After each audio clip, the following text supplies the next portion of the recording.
Good morning. I'm Rabbi Chaim Dov Belyak.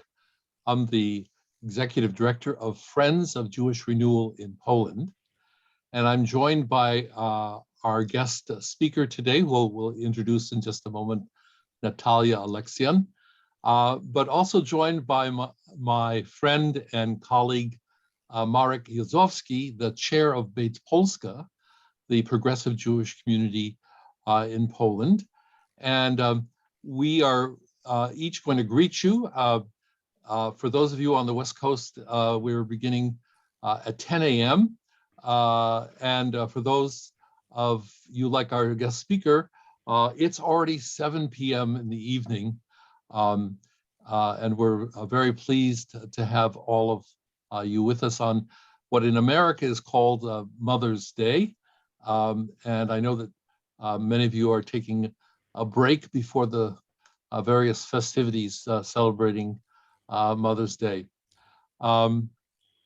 We have been marking the fact that since February 24th, a major change has taken place in the lives of many of us who are concerned not only about the history of Poland, but also the current situation in Poland and in Central and Eastern Europe, and that is the war that's going on now, Russia's attack on Ukraine, the enormous human suffering, and we must very proudly say the profound response of the Polish people to this crisis.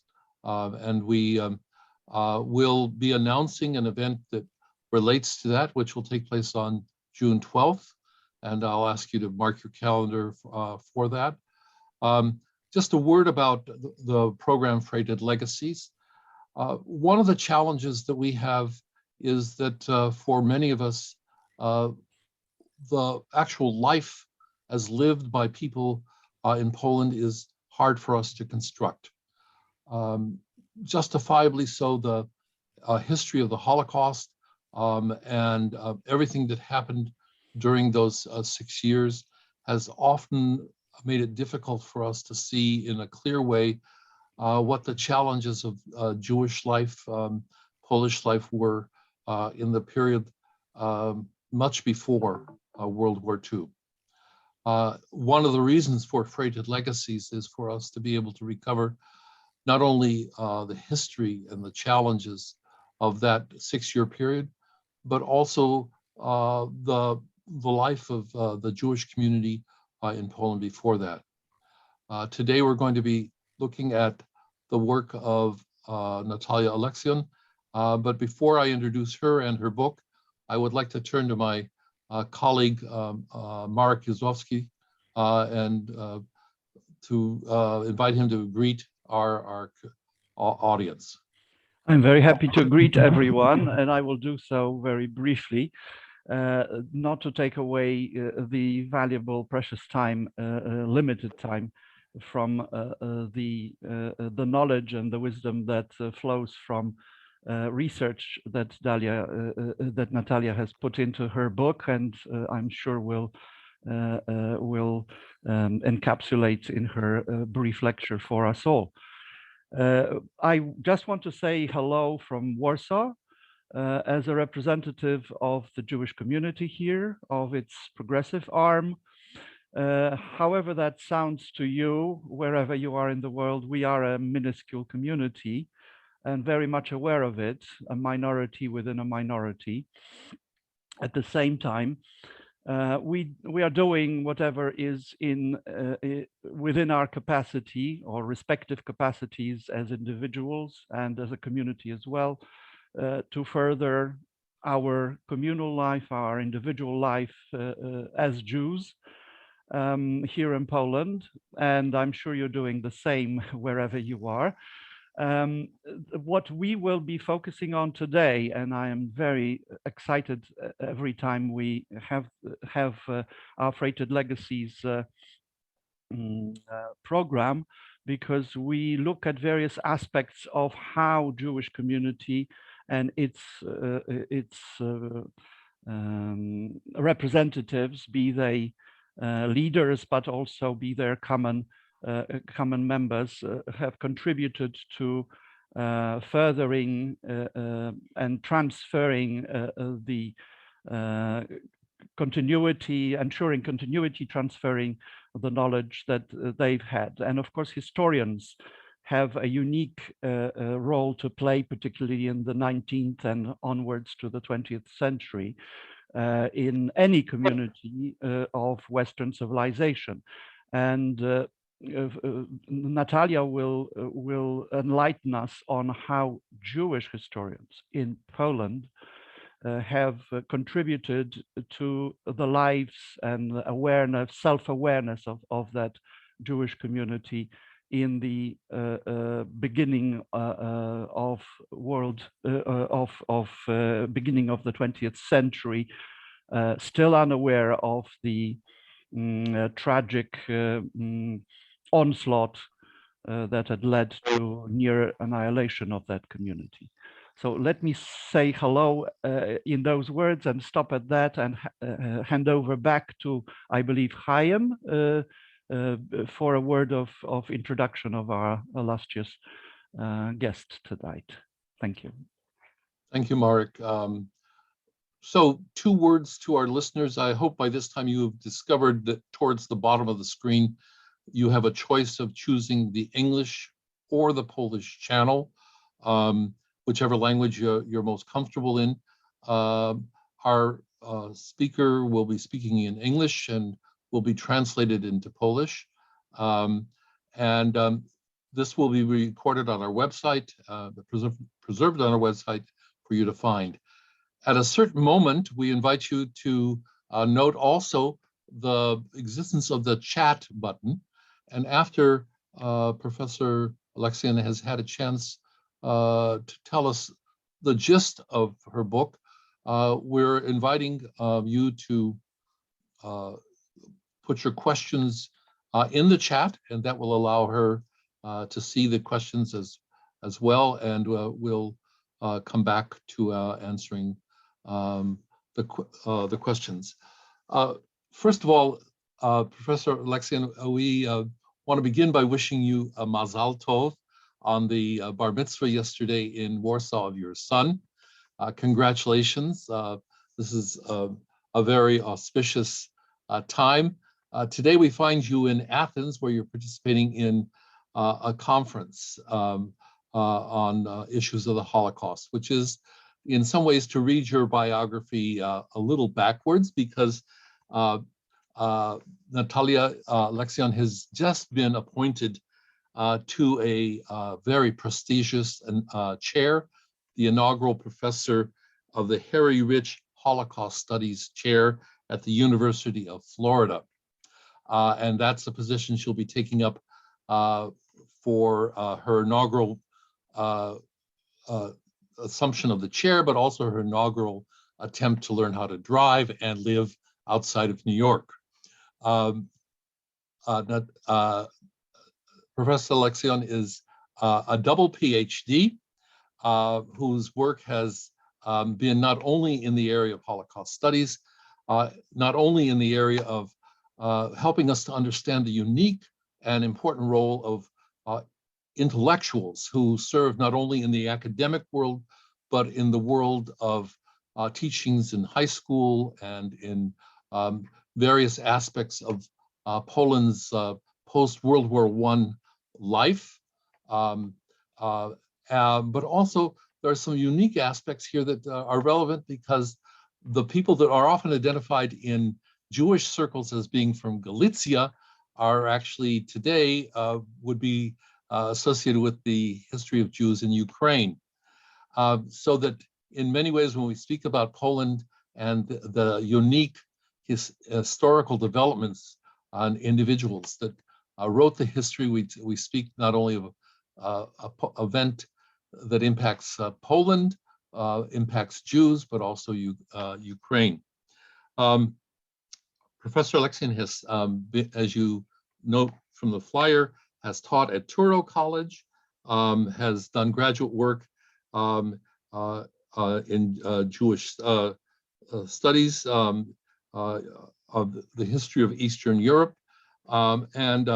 We have many topics that we're going to invite her back to speak about, but one I'm putting a marker in even before I've introduced her fully is that a very important aspect of the work that these historians did was that they had begun the raising of a new generation. And I've just recently been reading the history of especially the women that were writing their master's degrees and were just beginning to develop before their work and their lives were cut short. We're very pleased to have Professor Aleksiun, and I give you the chair, and thank you for taking the time and speaking with us. Thank you so much, Chaim, and thank you so much, Marek, for the introductions and for the invitation. I've been looking forward to this because I participated as part of audience, listening to some of the previous events and loved the discussion. So this is a dream come true to now have a chance to share with you my research. Now, Chaim asked me to say 2 words about the bar mitzvah.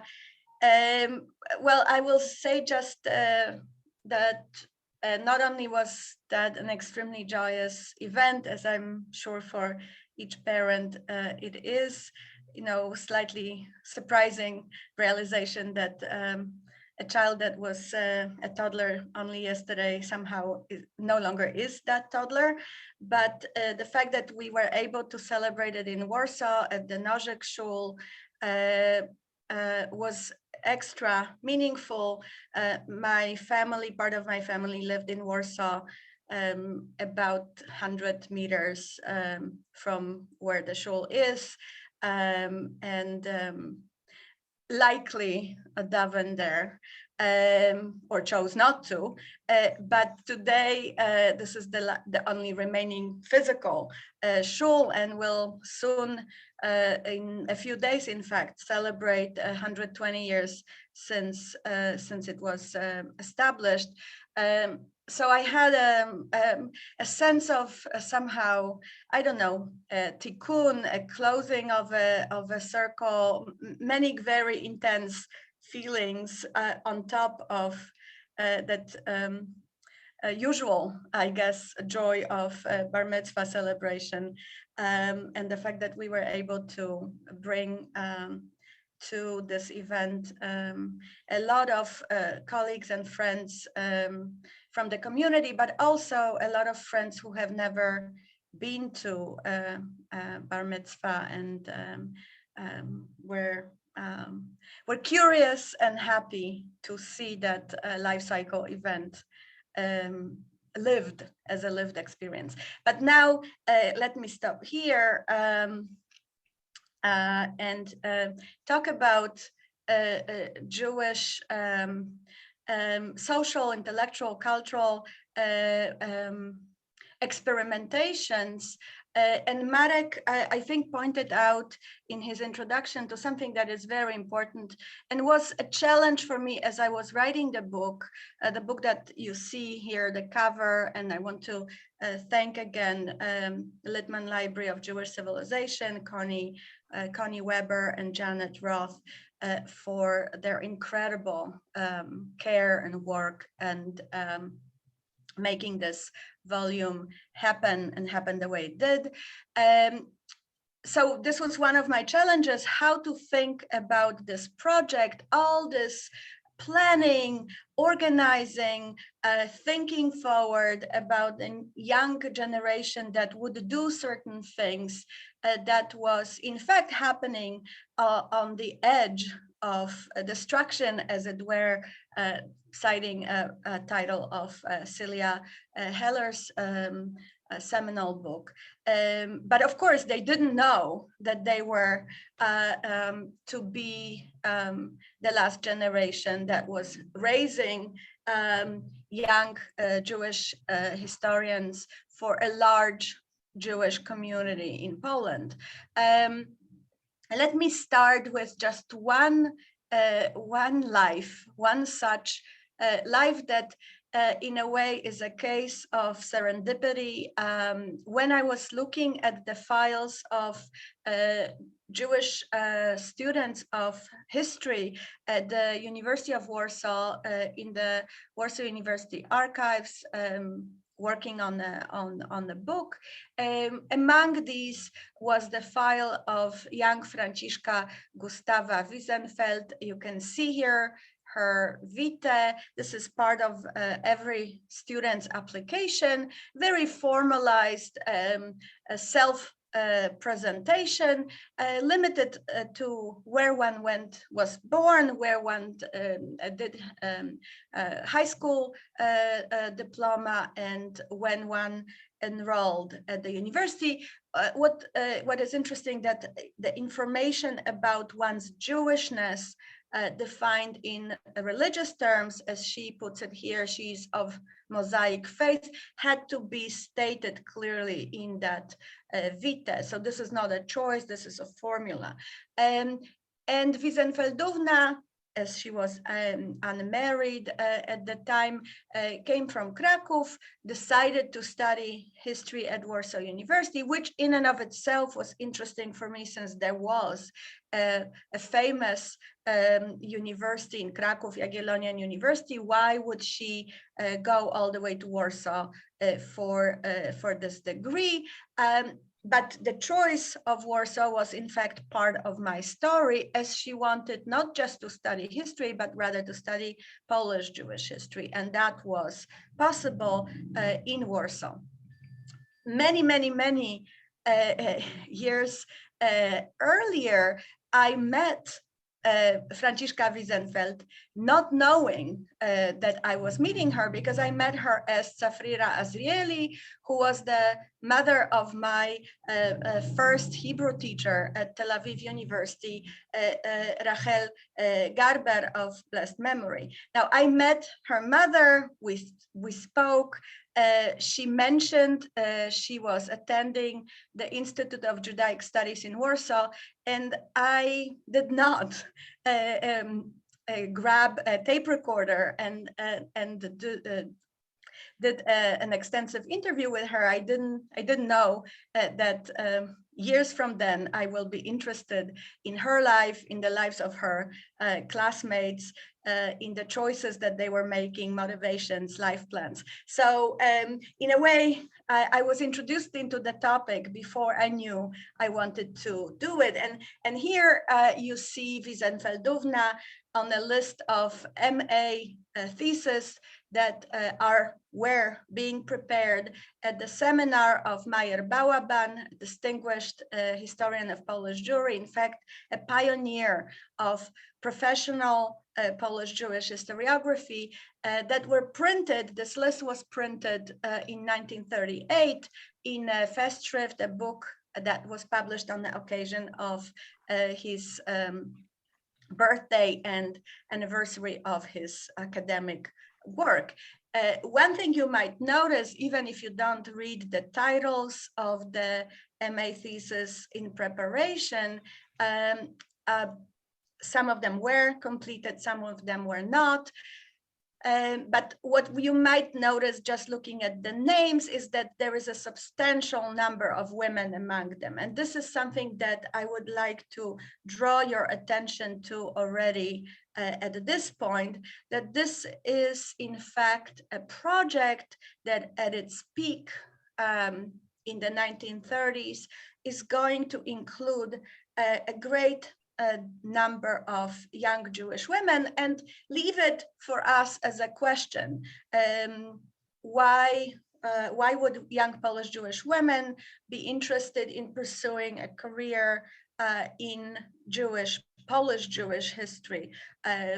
What do we make of this aspect of a cohort of Jewish historians?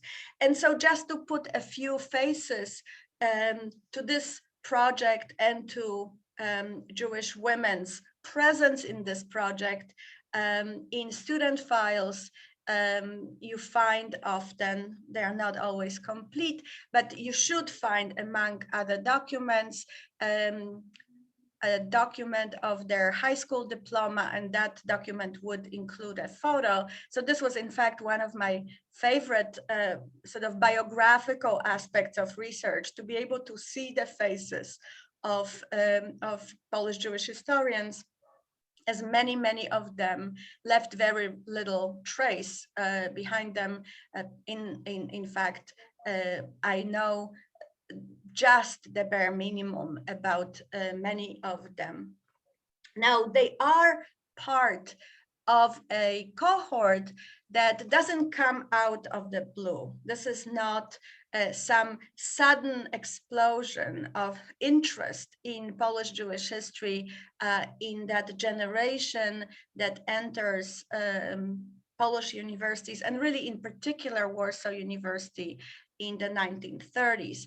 This is something that Majer Balaban comments on in his speech that became later part of the 1938 volume. When he looks back and thinks with great deal of optimism, and of course we look at the date, we look at 1938 and we understand how much this was optimism that was short-lived. But in 1938, he thought that he was looking at the cohort that will continue the work that he and just a handful of other scholars started only a couple of decades earlier. As an academic field of inquiry, this is when we look at Balaban, still a very young field. Now, one name that I'm sure all of you have heard, have read about, that belongs to that phenomenon of young Polish Jews taking on Polish Jewish history in an academic fashion, is Emanuel Ringleblum, who went on to become the founder, the leader of the underground Warsaw Ghetto archives, Onek Shabbat, and we owe a great deal of gratitude to Professor Samuel Casso for his research and for his book, Who Will Write Our History, that gives us this very detailed and sophisticated and nuanced picture of the project and Ringleblum's role in it. But here you see from the archives of Warsaw University, the diploma that Ringleblum received for his work. You see the subject, the history of Jews in Warsaw from the earliest times. And I would like to stress that, yes, of course, Ringleblum is a communal activist, and the making of Onek Shabbat archive is very much grounded in his work as an activist on behalf of Joint, on behalf of Aleksiun, but he's also an academic historian. And this phenomenon is really grounded on the work of three men, three male historians, as we heard from Chaim from Galicia, and these are Majer Balaban, Ignacy Itzhak Schipper, and Mojzesz Schorr. Now, they're all roughly of the same generation. They all are from Galicia or Eastern Galicia. Schorr is from Przemyśl, Balaban is from Lviv, Lemberg, and Schipper is from Tarnów, I believe. And now, what do we make of this Galician focus that then shifts to Warsaw? The change is, of course, a political one and also an institutional one, and the two are connected. So Lviv is an important center of Polish Jewish historiography over the first 2 decades of the 20th century. There is a special prize dedicated by a Jewish industrialist named after Hippolyt Wawelberg for research on Polish Jewish history. There are professors at the faculty who are, if not themselves interested in Polish Jewish historiography, they see that historiography as an important aspect of Polish history. So they would support students pursuing such topics, such as Majer Balaban, for example. Now that begins to change with the end of World War II, with emergence, rebirth of Poland, a second Polish Republic. Warsaw is the capital, and many of Lwów, Galicianer, Jewish intellectuals, intelligentsia moved to Congress, former Congress Poland generally, and Warsaw in particular. So for example, Mojzesz Schorr receives both an appointment at Warsaw University, although not as a historian of Polish Jewish history, but as a Semitologist, and an appointment at the Tłomackie Synagogue in Warsaw as a preacher. Schipper moves to Warsaw connected to his political activism, and so does Balaban, who moves first to Częstochowa and then to Warsaw. So we have a shift of people, but also the atmosphere at the university changes.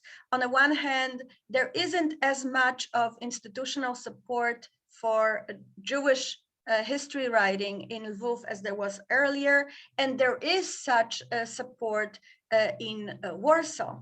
But aside from general academic institutions, this is the start and continues as a project of minority historians, of Jewish men and women who want to pursue the history of Jewish community, of Jewish settlement in Poland, as it were, and who understand that in order to do it, they cannot rely on existing framework of general Polish institutions, but need to build Jewish institutions for it. So among the most important aspects of why and how Warsaw becomes such a vital center is the creation of the Institute of Judaic Studies in Warsaw, opening its doors in 1927.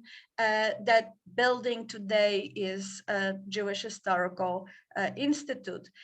You see here a picture from 1938 on the left-hand side, and I'm grateful to the Jewish Historical Institute for letting me use this picture. You see again about an equal number of men and women, and the institute in and of itself is a fascinating phenomenon. It doesn't train historians as such.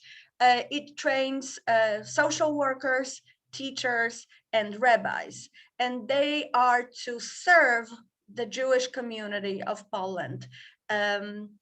So of course there is a gender divide, and of course teachers are primarily, future teachers are primarily women, future rabbis are all men, and there are a lot of marriages between the teachers track and the rabbis track.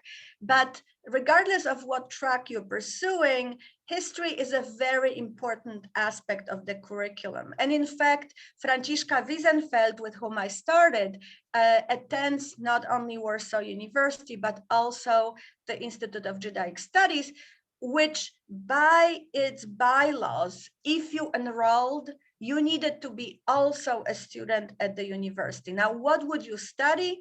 It didn't force you to pursue a degree in Jewish history, but majority of the students did so, and great many of them became students of Majer Balaban. So around the same time as the institute opens its doors, Majer Balaban receives an appointment at Warsaw University's Department of Humanities as a professor of Jewish history. And so we have two parallel paths that are intertwined, through which young Polish Jewish men and women can enroll in a Jewish institution and in a general institution of higher learning and focus, at least in part of their path, on studying Jewish, Polish Jewish history. Now, I mentioned that there is a support for it in Warsaw. This is primarily connected with Marceli Handelsman, who is for some time the dean of the department, who is an extremely influential figure at the university since its rejuvenation in 1915 under the German occupation of Warsaw, who remains a leading figure. And in fact, he is the academic father of a great number of leading Polish historians who continue working in Polish historiography after World War II. Now, he is not interested in Jewish topics. He's, of course, of Jewish descent, but he is a Polish patriot, very deeply involved in Polish political life and a supporter of Piłsudski. But he believes that Polish historiography, by definition, should include histories of non-Poles, of non-ethnic Poles, that this is a history of Polish lands understood in the inclusive, civic, cultural, shared culture, shared past manner. So there should be a history of Jews, there should be history of Ukrainians, there should be all kinds of histories really making together what would be Polish history. There are other scholars as well in the Institute, a medievalist, Jan Kochanowski, early modernist, Stanisław Arnold, with whom Jewish students study and who seem to be supportive and receptive of the topics that they want to pursue. And aside from historians, there are also scholars of other social sciences, especially in sociology. And I want to mention here Professor Stefan Czarnowski, whom you can see here in a picture of 1935, with whom many Jewish students would take classes. What that suggests to us is that the project, this project of writing Polish Jewish history, is to a great degree a project of integration that is successful. Maybe unlike many other hopes that Polish Jews might have at the beginning of the Second Polish Republic, of becoming really an integrated, not assimilated, but integrated part of broadly defined Polish society. And there are signs that suggest that maybe historiography in many ways is more welcoming than some other aspects of academic and more broadly cultural and social life. So here you have a picture from the International Conference of Historical Studies or Sciences that met in Warsaw in 1933, which included a session devoted to Jewish history, sort of making this statement about validity, about legitimacy of Jewish history as a field in a conference that was organized by Polish historians. And you see here great many of important Jewish historians, including Polish Jewish historians. Here's Majer Balaban, whom I mentioned earlier. Here is Ignacy Schipper.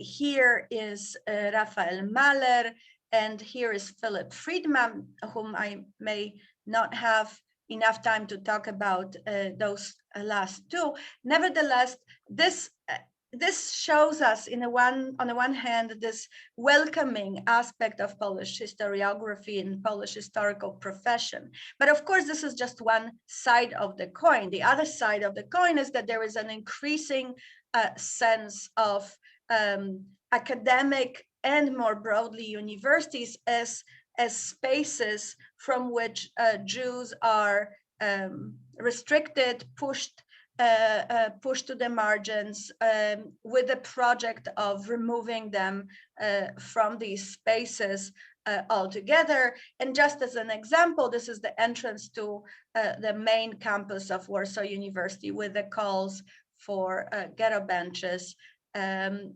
general struggle, quote unquote, as it were, against Jews. And if you enter this gate and walk some further down the main lane, you would get to the building where Institute of History was located. So the university is not, I don't want to create some impression that Jewish historians operate in Poland in all welcoming and supportive atmosphere. And not only is the atmosphere mixed, and it's increasingly mixed as we move down close to late 1930s, but also historians themselves have a sense of operating in a way in parallel in two fields. One is indeed they see themselves as part of Polish historical profession, as part of Polish historiography, legitimate and necessary. But at the same time, they see themselves as Jewish historians.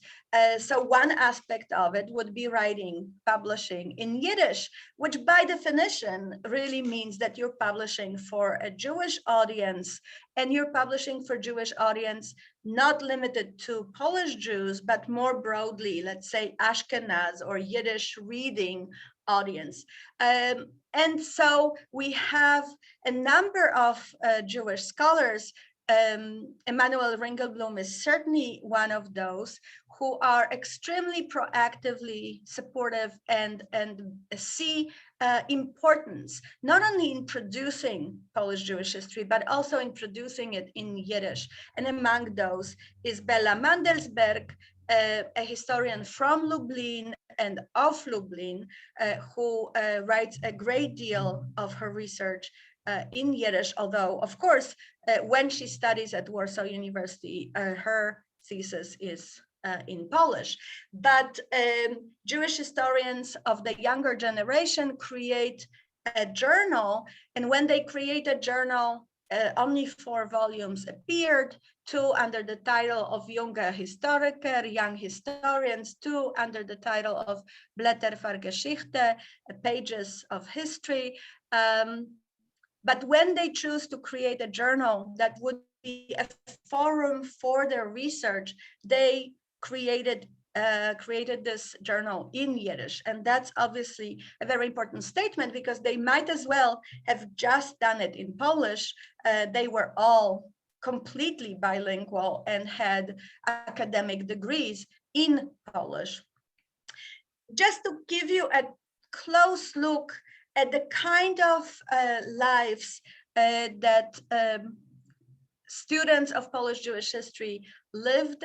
And of course, as I mentioned earlier, this is piecing together from very, very limited source base. So those application files give us some sense of where those young Jewish men and women are coming from, not necessarily telling us much, not explicitly at least, what brings them to the decision to become engaged in historical research and not, for example, study pedagogy or philology, which are quite popular among Polish Jewish students, and especially women among them. I'm particularly interested in one scholar, young scholar, Sarah Eisenstein, and just like with many, I have her student file, I have her MA thesis written about the history of Jewish women in the early modern period. Very interesting piece of research, not because she uses some new sources or new methodologies, but because she is very explicit in stating what seems to be a result of feminist thinking about history, about the need of writing Jewish history as women's history, about insufficient attention paid to women's experiences, and by definition, including women in statements such as the Jews, while Jewish experiences might have been different. And this, she writes, as a student of Warsaw University writing her thesis. I don't know what happened to her. I did not find her in any list of survivors. Of course, as a woman, there's always a possibility of her changing her name, but I can't really tell you more. What I can tell you about her is also characteristic of her generation, which is multilingual identity. The fact that these people were often raised at least with one, if not two or three languages. And when they were asked to fill this form, which they would fill twice every academic year, you can see how some of them wrote a different mother tongue in different forms. Obviously, their mother tongue didn't retroactively change. I think what it points to is fluidity.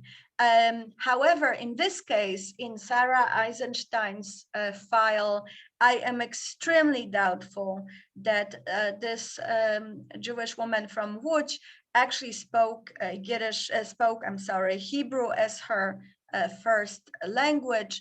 Rather, this is probably a statement of her political views, either Zionist, or simply that of Jews being a nation and having a national language that is Hebrew. What are some of the features of this project of writing Polish Jewish history? And I know that the time is very limited, so I will just give you a few characteristics, and maybe there will be time to talk about it more in the discussion. One aspect is Jewish-Christian relations, and a fragment from Emanuel Ringleblum's work on a history of Jews in Warsaw. This is obviously based on his PhD that I had, the diploma of which I showed you earlier, where he stresses ongoing relationships between Jews and Christians. And as he puts it, the newest research into the inner life of Jews dismisses the legend about the Chinese wall, as it were, that supposedly separated Jewish and Christian societies. And this is something that a lot of Polish Jewish historians argue. On the one hand, the importance of inserting Jews into Polish history, especially when one writes urban history. You simply cannot write about the history of Polish towns and somehow omit Jews.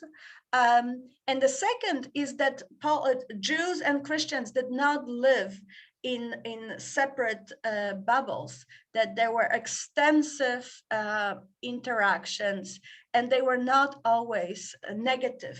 The second aspect, very, very strong in this historiography, is the ongoing mantra of Jewish loyalty and Jewish patriotism. And I think that it speaks also to insecurity of Polish Jewish community at the time, that its historians so much felt a need to inscribe Jews into Polish struggles for independence, not inscribed because Polish Jews did not participate, but show how much and constantly remind the readers, the audience, that Jews fought for Poland.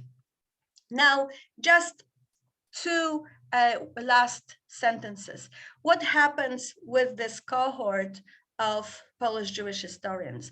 Of course, they don't start before the war any illustrious academic careers. There are no positions for them in academia, and they know that that universities in Poland are not going to employ them as historians of Polish Jewry. They have other trajectories, very much as public intellectuals in various capacities. So one is their involvement in political/cultural projects. Here is Hillel Zeidman, who studied with Majer Balaban and who was involved in envisioning, he was very much active in Agudat Israel, Orthodox Party in Poland, but also involved in planning future central archives of the history of Polish Jews in Warsaw, which of course did not happen.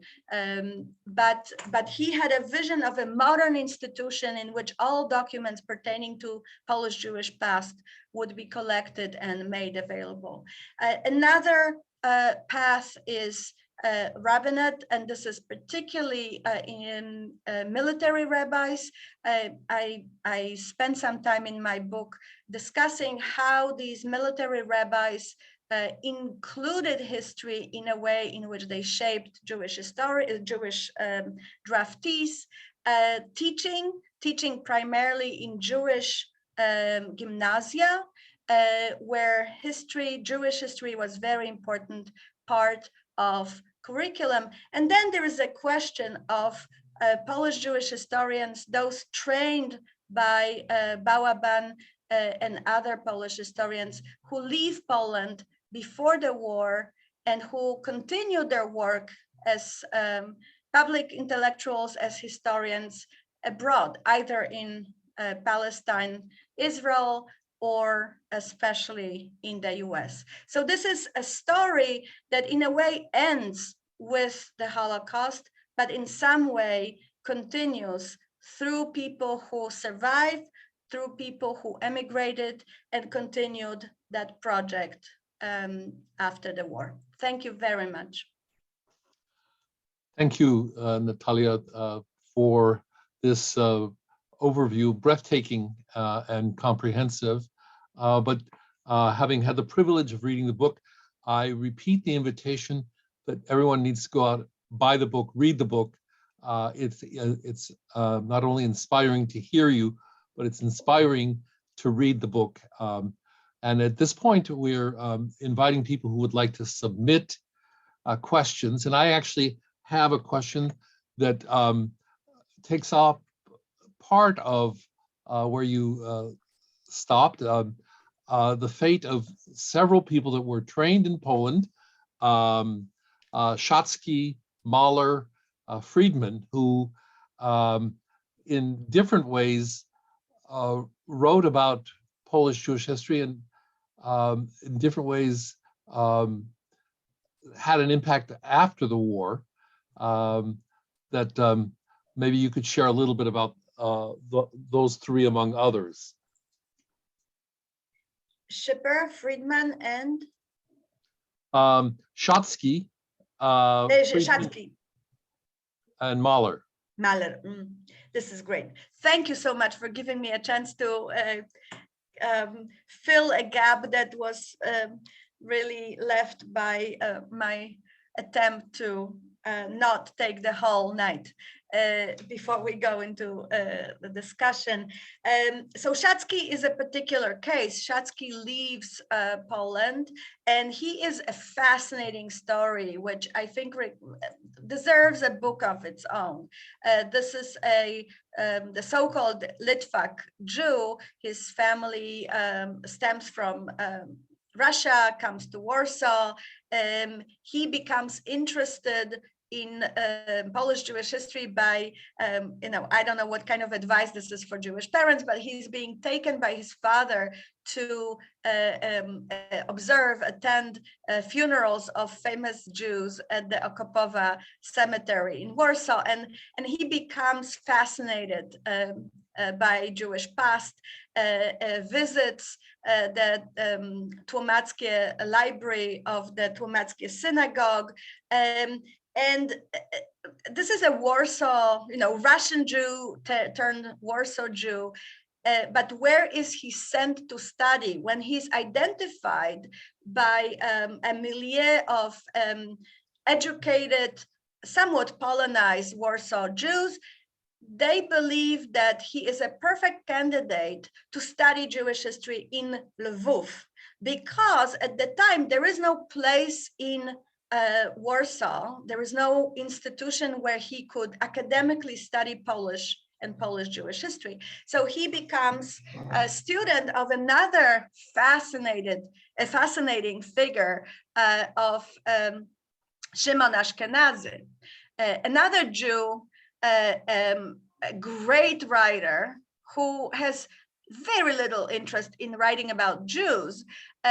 He has all the interest in writing about Polish history, and he takes on Szatzki under his wings. And Szatzki is trained. Szatzki writes on 19th century Polish Jewish history, and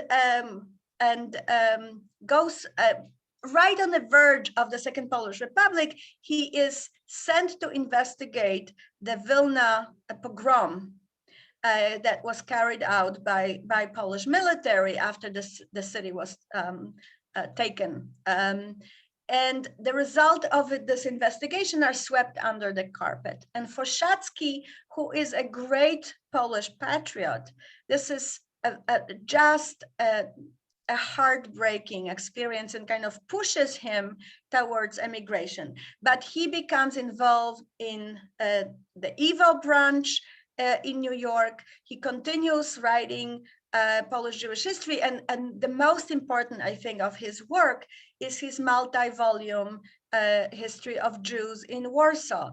And there was briefly an initiative by the Evo in New York to have this opus magna translated into English, and I hope it will become a reality, because although Szatzki's work might seem slightly outmoded, but it would be a very, very interesting look into the way that this Polish Jewish history, historiography, history writing operated. But Szatzki remains someone who was both, writing in Yiddish and interested in Yiddish historiography, but also deeply involved in Polish matters. Now, Friedman, I do hope one day to actually write a biography of Friedman, if I may sort of mark the territory here in this lecture. Friedman is a native of Lvov. Like many Galicianers of his generation, or of the slightly younger generation, he goes to study in Vienna. That's his intellectual capital, not yet Warsaw, but rather Vienna. And he becomes a teacher of Jewish history at the all-boys Jewish gymnasium in Łódź, which was, I was told, basically like if you are in New York, a Ramaz of Jewish Łódź, a very expensive, very high-level private school. And there are fantastic accounts about what kind of a teacher he was. He would take his students to the cemetery. He would take his students on trips to show them history, to go and see history. He's interested in the history of industrialization, role of Jews in industrialization, and he is actively writing and publishing while teaching full-time in high school. With the outbreak of World War II, he goes east to his native city of Lvov, and he survives the Holocaust. He survives in hiding, having escaped from Janowska. He loses his wife and only child, and he becomes the spiritus movens of Holocaust scholarship. This is where one of the important links between the before and the after lie. He is, now we can, imagine what would have happened if Emanuel Ringleblum survived, right? What kind of historiography he would be involved in. Friedman dreams about going back to 19th century history, but after the Holocaust, he feels that right now, i.e. in the late 1940s, early 50s, this is a luxury. right now, after the Holocaust, he, as a historian of Polish Jews, needs to write a history of the Holocaust. And this is a very interesting history of the Holocaust. I wish we had more time. This is a historiography of the Holocaust that is focused on Jews. This is not a perpetrator's history. This is now, every detail about SS and every detail about Hitler's life. Rather, this is how Jews lived during the Holocaust.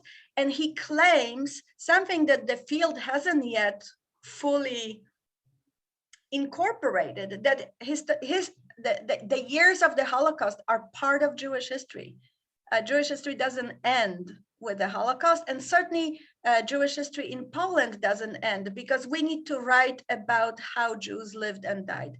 So this is Friedman, who then leaves Poland, works briefly in the DP camps as a historian, and then arrives in New York, teaches at Columbia, cooperates with Eva, and dies prematurely. Again, how would the field of Holocaust studies look like had he lived longer? We'll never know. But he shows us how this project of Polish Jewish history, how it is useful for reimagining Jewish history after the catastrophe. And then Raphael Mahler, it's in a way a sort of a perfect layout of the land, because Mahler leaves Poland before the war. He's a colleague, party colleague, and research colleague of Ringleblum. They publish a booklet of sources that is to be used in Jewish schools. And he eventually becomes a professor of Jewish history at Tel Aviv University, focusing his research. Unlike Friedman, he does not write about the Holocaust.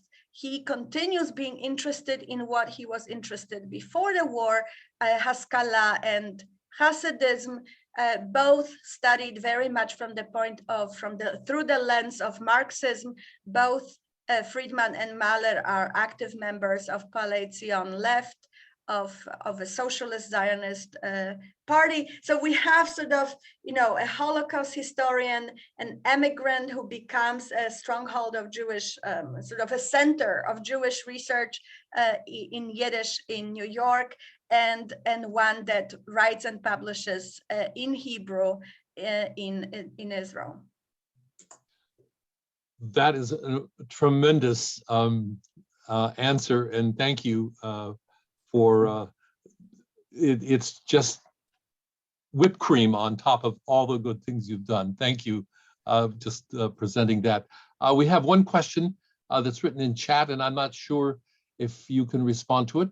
It's a question asking about Rabbi Nachman Heller, who wrote The Coming of Shiloh, Reflections on Zionism, and other books on Daniel and Ezra in the Aramaic. This is part of the library, apparently, of one of our listeners, wanting to know if you know anything about the family or the I don't, and I would love to. If Carol, we'll if I may directly speak to you, Chaim and Marek both have my contact information. Judging by the titles, this is a broader context of Jewish intellectual life, but I'm of course aware that not all Jewish intellectuals were writing about 18th century Polish-Jewish relations, or about the history of Jews in a particular town in Poland. So I'm very interested in how this is connected to other pursuits, other textual, philological, historical pursuits. So please contact me. I have just to make one remark, just from seeing what you've presented to us, and you've given us just the appetizer version. There's much more in the book. People ought to appreciate that in America, after we say the name Salah Baron and maybe Wolfson at Harvard, that's it. And here you see during this period such a rich academic, and not just people in the ivory tower, so to speak, but in the newspapers and in the writing of curriculum and in the high schools, the gymnasium, as a very rich picture. I mean, today, yeah, I agree. And but it's interesting, actually, you mentioned Salah Baran. So if I may just add a sentence. So Salah Baran, and I have an ongoing discussion about Salah Baran with my Mori Rabbi, my professor, my Dr. Vater, David Engel, who explains Baran as primarily American Jewish intellectual historian. And of course, a lot can be said about it, and there are endless anecdotes about his love of football, his following every game, but I see him very much connected to this Galician intellectual milieu. And on a biographical level, he is the person who brings Filip Friedman to New York and to Columbia University. Now, Friedman doesn't teach the Holocaust. In fact, I was many years ago at AJS, a session devoted to his memory, where one of his students mentioned that when he personally asked Baran why he doesn't, and Baran was also a Tarnavian, his sisters and his parents were murdered in the Holocaust. He said that it upsets him too much. But he brought to Columbia Friedman, who did. I saw Friedman's curricula for his classes in Jewish history in Columbia, which incorporated the Holocaust into the story of Jewish history in Europe. So there is an interesting tension, and I think it's worthy of further research for anyone who might be listening to us. I think this would be a fascinating paper, fascinating article. It is. I'm tempted, but I'm going to defer to Marek, please.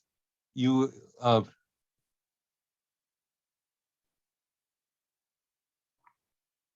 Are. Marek, I don't hear you. Oh, maybe I'm not supposed to. You're fine.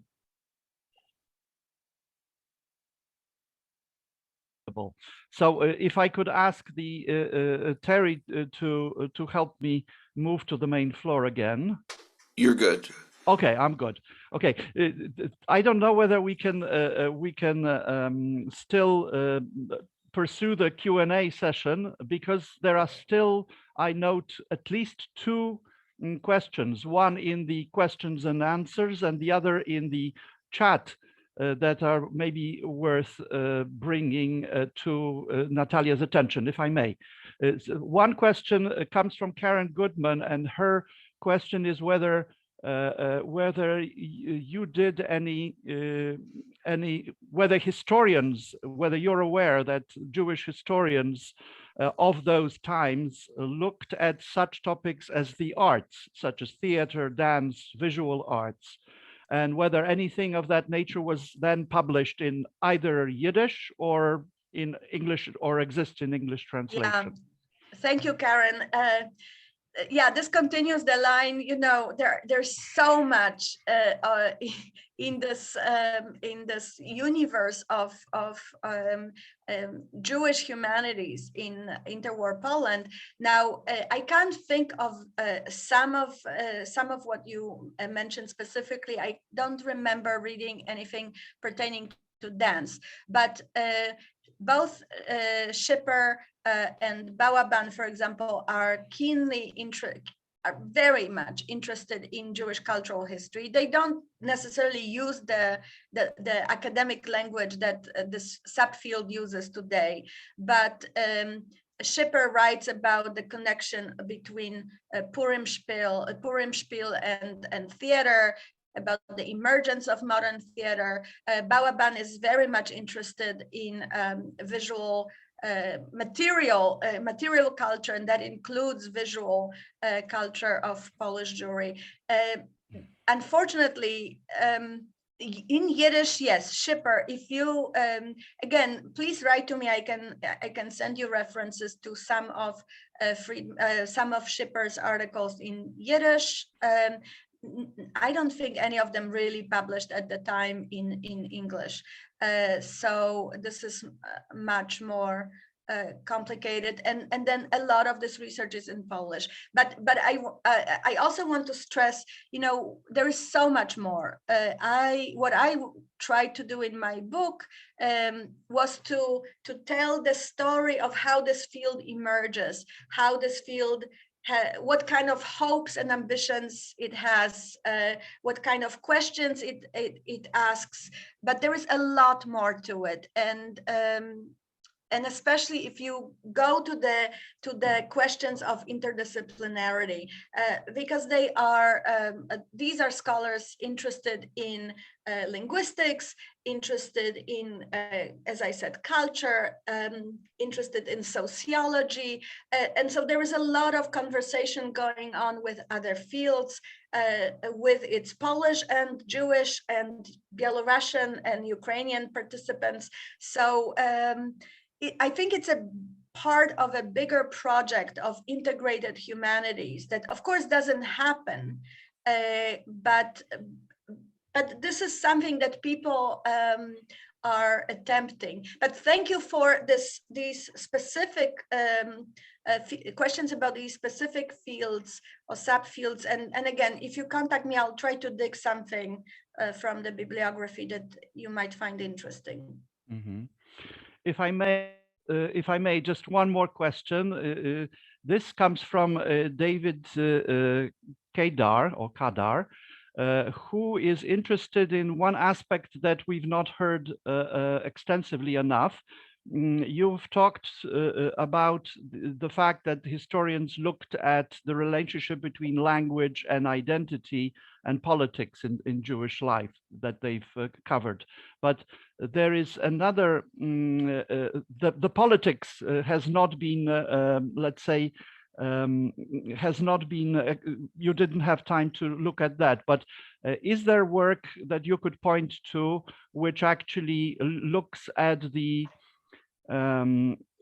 languages that Polish Jews would use in their social and political activism?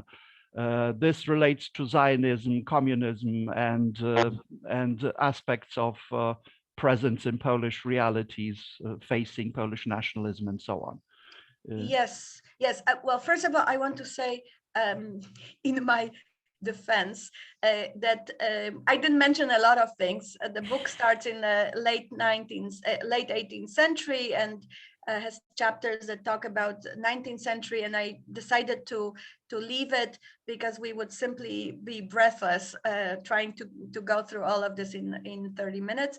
But I think the big argument of the book is that this project is surprisingly non-partisan, non-political, and this is something that I found very interesting, because Polish Jews between the two world wars are seen as incredibly politicized community, right? And a lot of stories, and that includes my own family history, in which one brother is a Bundist, one brother is a left-wing Zionist, one brother is a revisionist, and one brother is interested in theater and cabaret. And so, and there are many families in which you have siblings going into very different political movements and all very serious about it.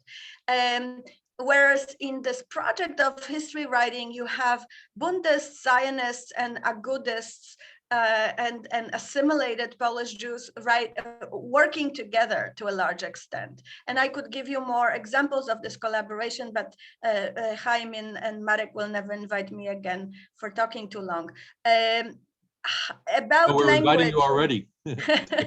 No, thank you. I'm just teasing you. So about language, I would very much recommend the new book of Kenneth Moss. I can't now remember the title. Oh, yes, of course. and in general, much work that has been done on Yiddishism, but also the classic article by Honesh Meruk, trilingual culture of Polish Jews. I didn't mention really anything about Hebrew, right? But this is part of the puzzle as well. There is also German and Russian as languages of research and publication. And the question, of course, which is today valid for scholars as well, people claim to be fluent in various languages, they publish in various languages, they don't always really have full linguistic competence in those languages. So, the question is, how good was, for example, Majer Balaban's Hebrew? He writes on Frankism.